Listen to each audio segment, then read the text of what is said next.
I took 6 painkillers before I stopped counting. One after another, then another. The packets kept coming from the kitchen cupboard with the medicine in it, opening, swallowing, then another glass of water and another, then more pills and more swallowing. I swallowed the last one and went straight upstairs to bed. Welcome to Walks with Sam, the podcast by the same name from the published book with me, the author and your host, Gordon Campbell. Walks with Sam discusses the burning question, do you really understand mental illness? We'll be discussing the journey into and through mental health illnesses and talking openly about real-life lived experience to raise awareness for all who want to better understand when we are victims and when we're being warriors. We know how important mental health awareness is, so you can show your support for free by sharing this podcast and the book with your own support groups, leaving a review on the book on Amazon or Kindle, subscribing to the podcast, or if you'd like to support the unpaid work that we do and you do find it valuable, please do purchase your own copy or gift a copy to others in your life who you think would also benefit. It's an emotional journey ahead, so we will keep it lighthearted, and please do bear in mind that there will be references that may be triggering to some. So please do stop and come back in as you feel necessary. Enjoy the journey, and let's take a walk with Sam. Hi everyone, and welcome back to Walks with Sam.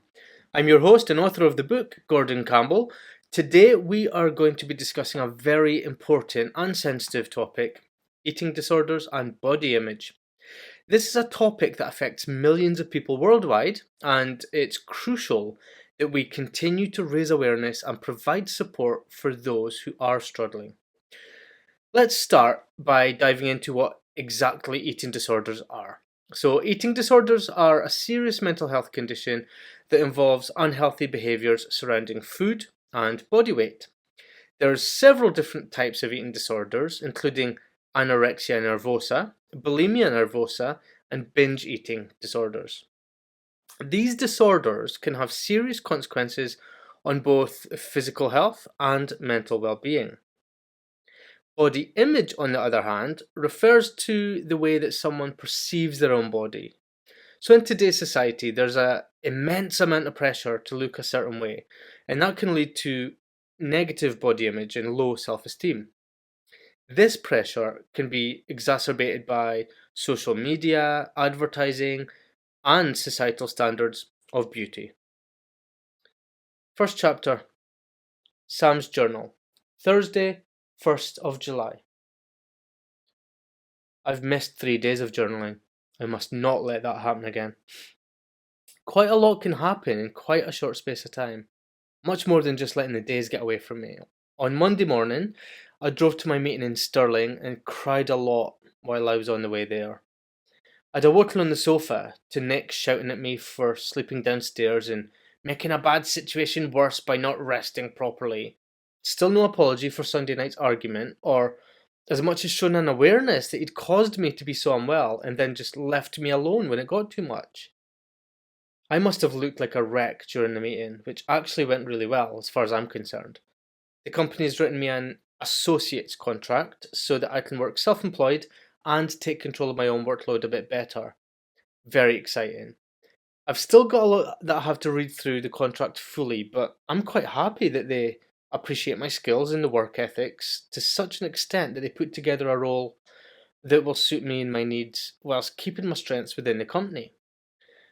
I definitely left our meeting feeling much better than I went into it.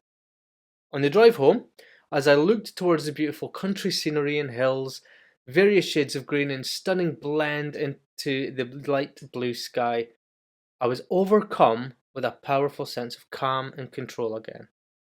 What a really good feeling about my future and the prospects of having more control within it. Especially much better for my mental health. Unfortunately, my positive mood wasn't stable for very long. Nick completely lost his mind when I told him about the meeting and told me off for practically giving up my job. His anger towards me was quite substantial and mainly based around his concerns for our bills and finances.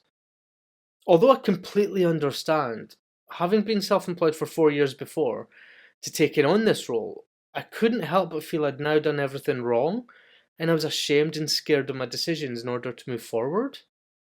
Subsequently, I spent Monday night crying in the bathroom.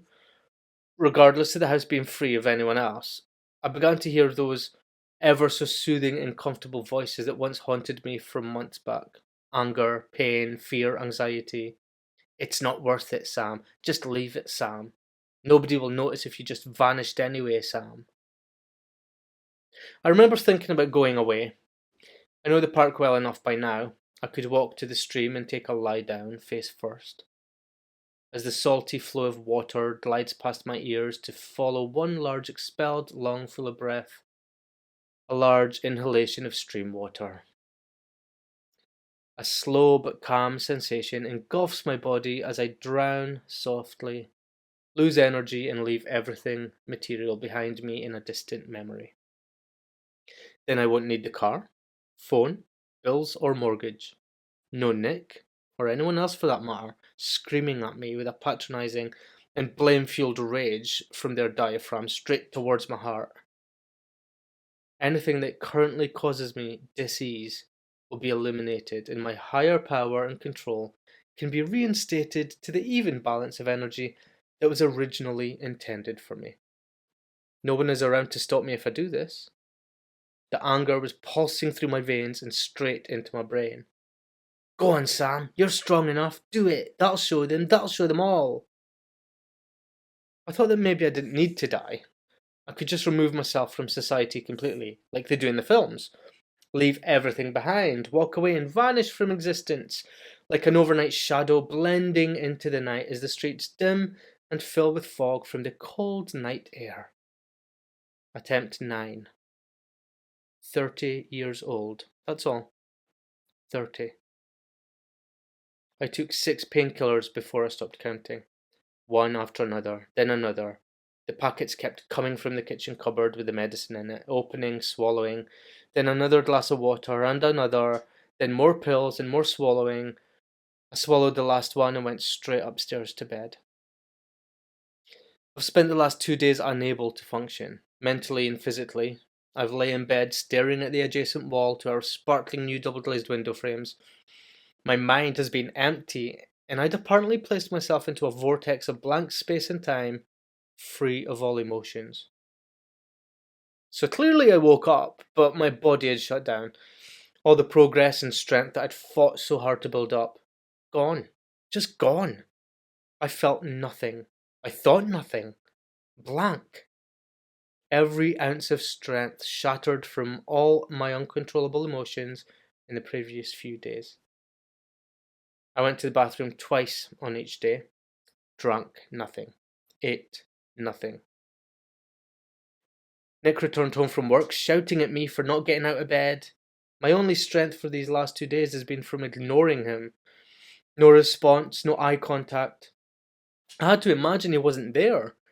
I merged his voice with those of my own inner voices, and like I was doing so well, blocked it out alongside them. I feel a sudden urge of anger towards him when I now hear his voice. I feel like he's caused this recent breakdown. All the mind games, shouting at me and blaming me as though I'd asked for all of this. Perhaps he himself is going through anxieties that I'm in no position to help him with. In which case, it started to dawn on me that he may also be using my emotional illness as a way to try and control or manipulate me into doing what he thinks I should do to suit him.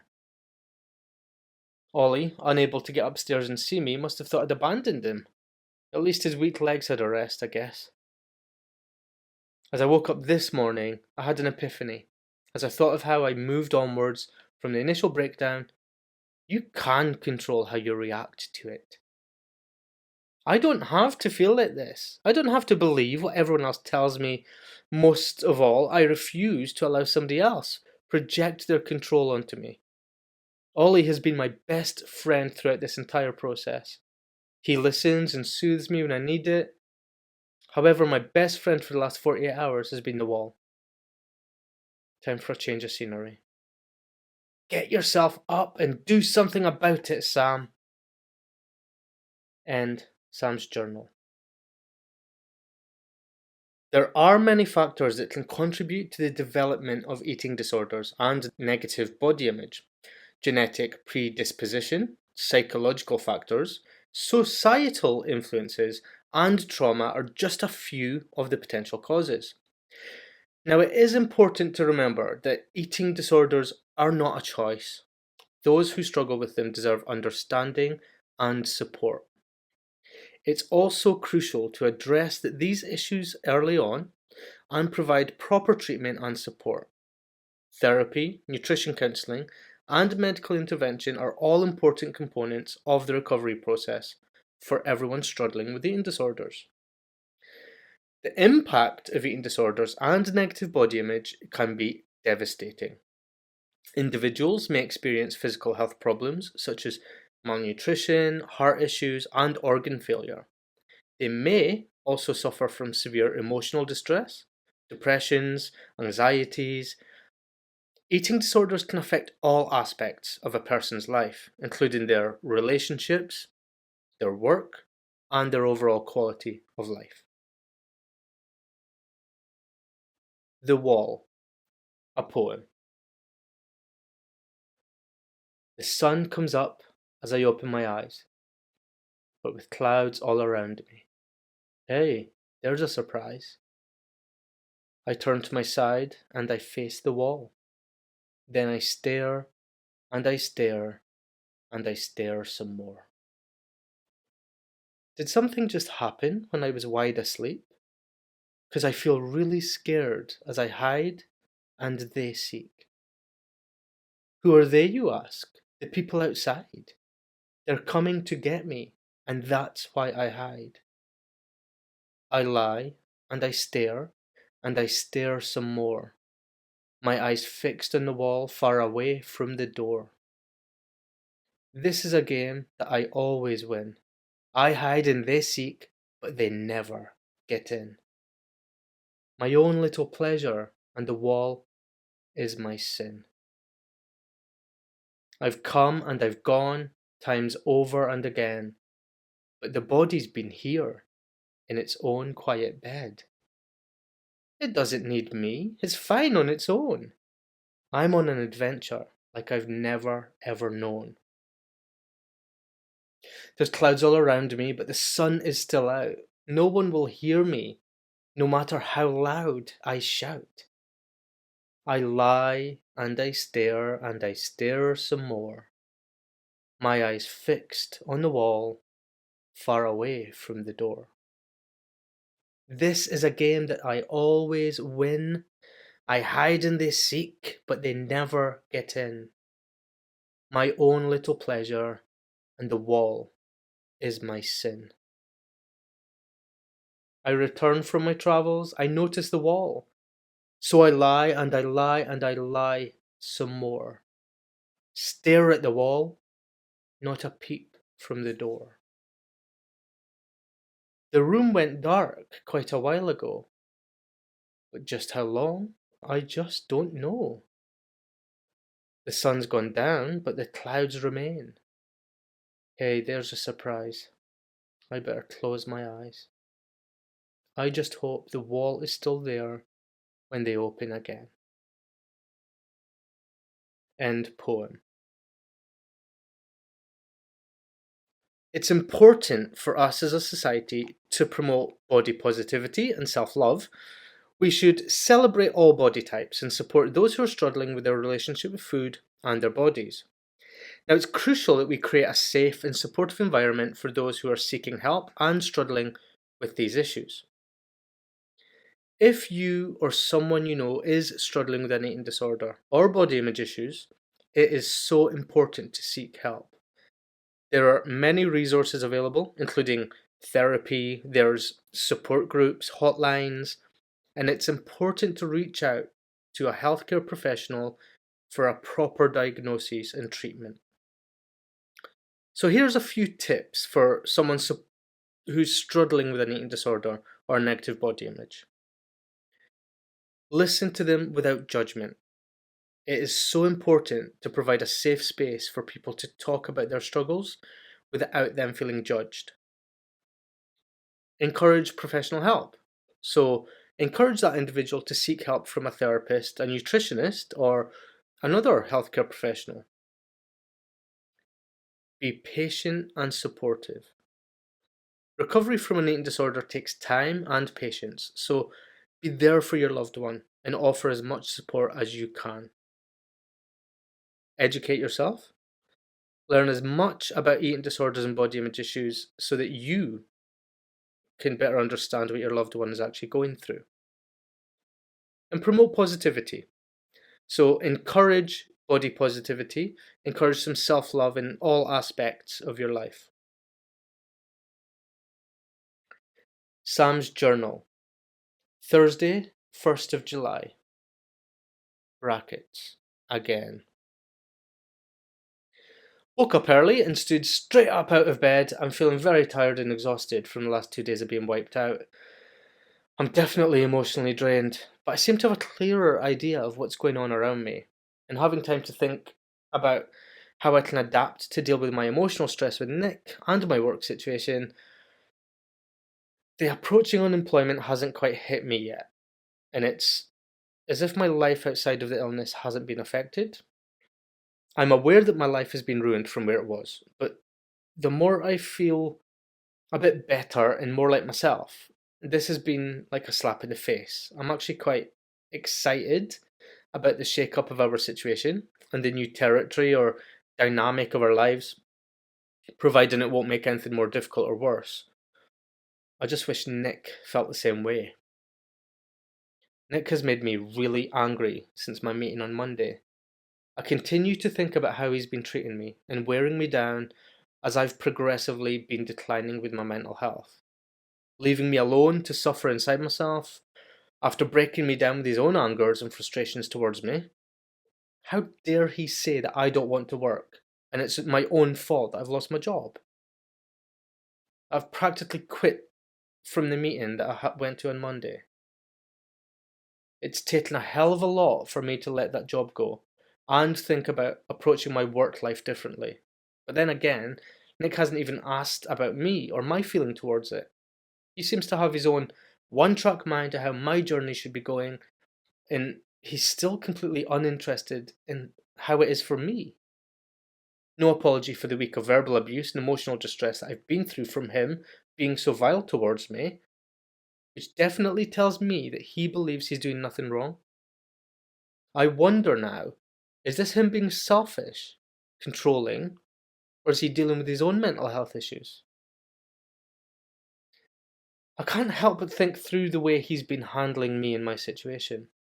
And as much as it pains me to think it, I really don't want anybody who treats me like this in my life. My inner strength and mental health is so much more important than any person who can or will impose this much hurt and pain inside me without as much of an awareness of them doing it. I've spoken to Nick about the last few days. I took a deep breath, sat down, and explained exactly what's going on with me. I told him how unhappy I am within myself, and with the way he's been treating me, I made a point of letting him know that if he feels unable to support me in my decisions to move forward in the best way for me and my health, then we should probably look at moving in different directions. I also tried to ask him to trust me, in that I know what's best for me, and I stated as clearly as I know how that he doesn't tell me what to do, and my illness is not his burden to bear. I forewarned him that I will get myself through it with Dr. Baxter's help, and anyone else who does not support me, including him, will need to be removed from my life, whilst I repair my mental health. No arguments, time to repair. What a hard discussion to have. But today is the day I take full control back of this situation. It hit me this morning as I drank my tea and planned out my day ahead. What if I hadn't woken up after those pills? It would have been too late and I wouldn't have had a life to look after at all. This is my responsibility to heal, and I will be in control of my life, with or without those who support me. This evening, my head's been quite heavy and achy. A lot has happened today emotionally, and I start to look at temporary work opportunities whilst I prepare for my new self-employment to start. There are so many options of things to do. Should I start auditioning again?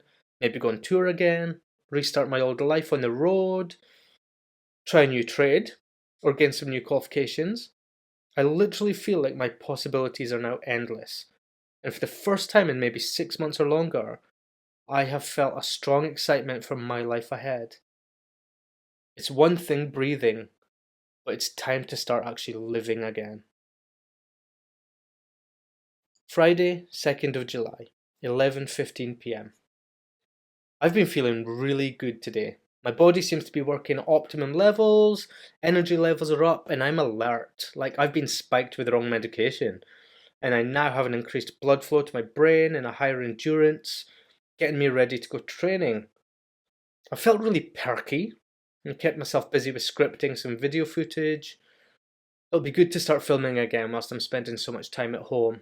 And though I'm not much of a spender anyway, unintentionally saving even more money since I can't really afford to be going anywhere or doing much. At least until I find a job over the next couple of months, as I'm officially unemployed from September. I'm not quite sure how I feel about my work situation today.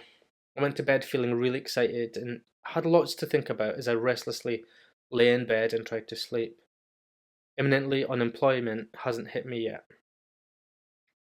I'm a bit irritated that from last night's positive prospects of opportunities in the world, it turns out that I've been limited in my search for work today in comparison to what I'd expected from my previous late night excitement. I'm still feeling normal and much more like myself mentally, which is a good thing. Like I'd invigorated myself yesterday. Self-empowerment with my own control back into my mental health situation. My confidence has definitely spiked and I'm becoming more capable to progress in life. As I think through my usual emotions or states, I'm not as tired as I've been previously either. As if I'd re-energized yesterday by removing the limitations that I felt were being imposed on me by the way other people had been making me feel about my illness. This is something I've been longing for some time. And there seems to be a breakthrough in my mentality towards it, as it was all going on around me. I was watching Ollie very closely tonight. Something seems off with him. I don't think he's very well. He keeps looking at me and lies by my feet. Normally he wouldn't sleep much more, but he's been nudging me with his nose. I spent some time on the floor giving him cuddles, but he seems so unsettled and clingy, which he only has done when he's not very well. I'll take him down to the vet at the end of the road and see if they can give him a checkup. I need to make sure he's okay too.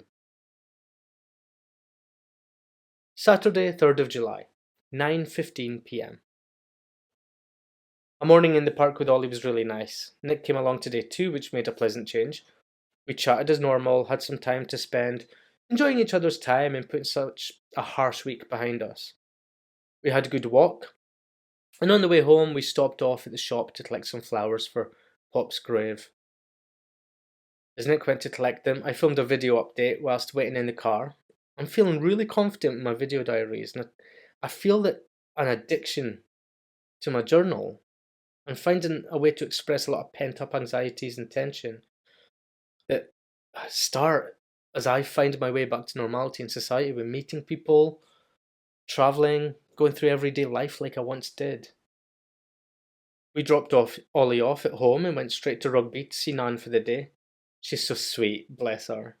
She really reminds me of my granny in the fact that she's really small and frail looking, but even with her miniature demeanour, she would fly around on her pair of sturdy legs to get around without depending on anyone else. Without the Latvian accent, of course. My granny would never have been able to converse with Nick's Nan. Broad Doric on my side and Eastern European on Nick's.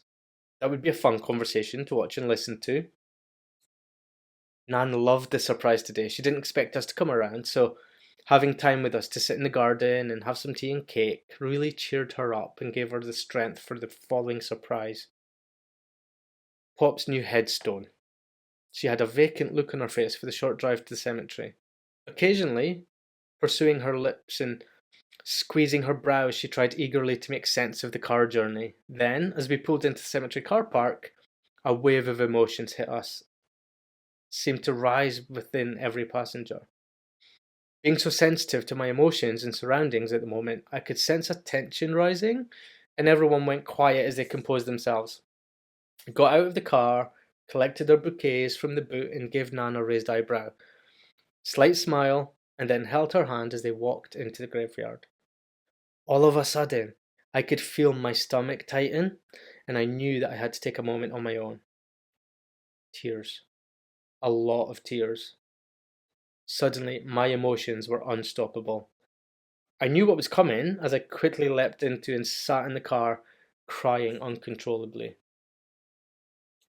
All I could think of right then was my mum, how much I miss her, and how much I had needed her help during the last few months.